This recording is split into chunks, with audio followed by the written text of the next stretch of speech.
Hello friends, आज बात करते हैं म्यूचुअल फंड, पीएमएस और एआईएफ। इन तीनों में डिफरेंस क्या है और आपको क्या करना चाहिए। म्यूचुअल फंड के अगर हम पहले डेटा की बात करें तो म्यूचुअल फंड के अंदर अभी as of now 77 lakh crore जितना इन्वेस्टेड है टोटल।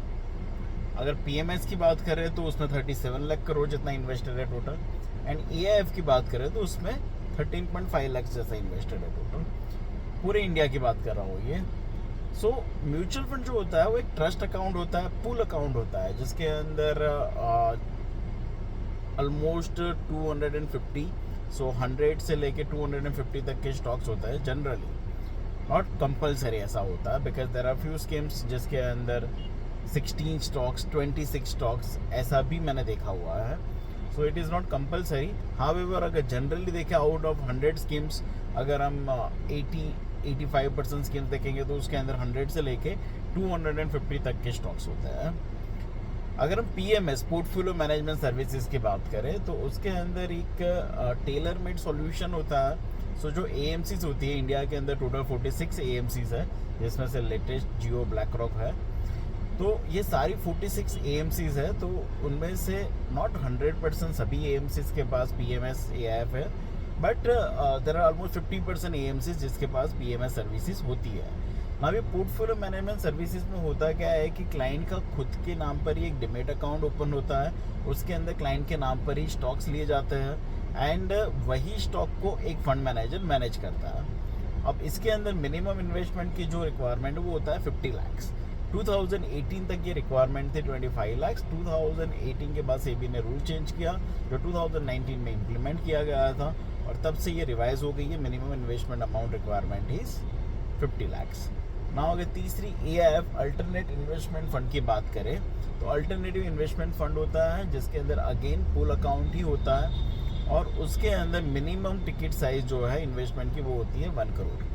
नाउ वो एक साथ, देर आर फ्यू स्कीम जिसके अंदर एक साथ कंपलसरी देना होता है। देर आर फ्यू स्कीम जिसके अंदर आपको 25 के 4 ट्रांचेस होते हैं, या देर आर फ्यू स्कीम जिसके अंदर 10-10 लाख के 10 ट्रांचेस होते हैं। उसके अंदर अगेन अलग अलग स्कीम के लिए अलग अलग रिक्वायरमेंट होती है, और इट इज़ नॉट नेसेसरी कि 1 करोड़ मिनिमम रिक्वायरमेंट हो सकती है। जैसे कि देर इज़ एएमसी जिसके अंदर मिनिमम 2 करोड़ भी चाहिए, एक और भी है जिसके अंदर टोटल मिनिमम 5 करोड़ की रिक्वायरमेंट होती है।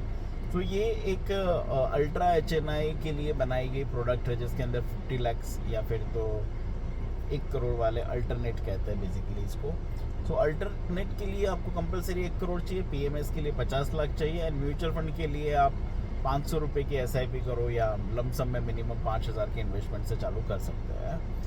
नाउ इसके अंदर डिफरेंस क्या है, अगर कोई मेरा ओपिनियन पूछे तो म्यूचुअल फंड के अंदर आपका पैसा ओपन एंडेड रहता है। देर आर ऑलमोस्ट 80-90% स्कीम्स जिसके अंदर पैसा आप कभी भी विड्रॉ कर सकते हो, कोई लॉक इन पीरियड नहीं है, 1% का एग्जिट लोड होता है।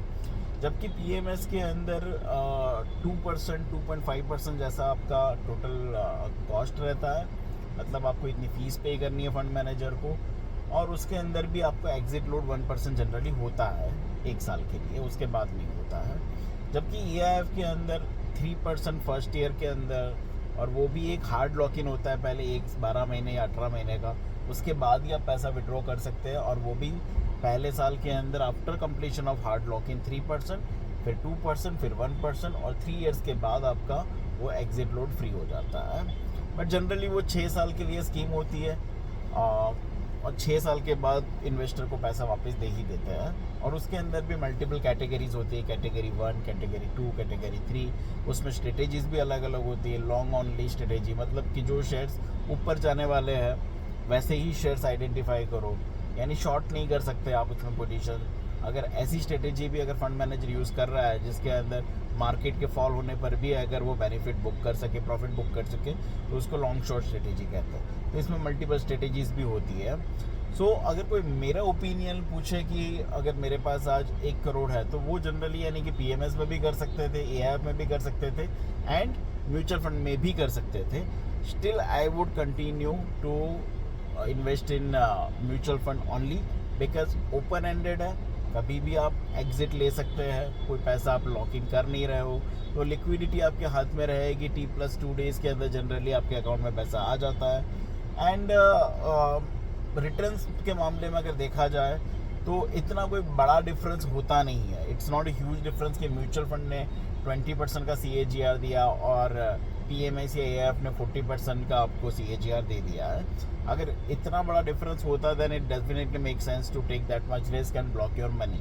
However that is not the case. In that case, what I would recommend that doesn't matter actually whatever amount of portfolio you have, you should continue to identify good schemes in mutual fund and continue investing in mutual fund only. Thank you. See you in the next video.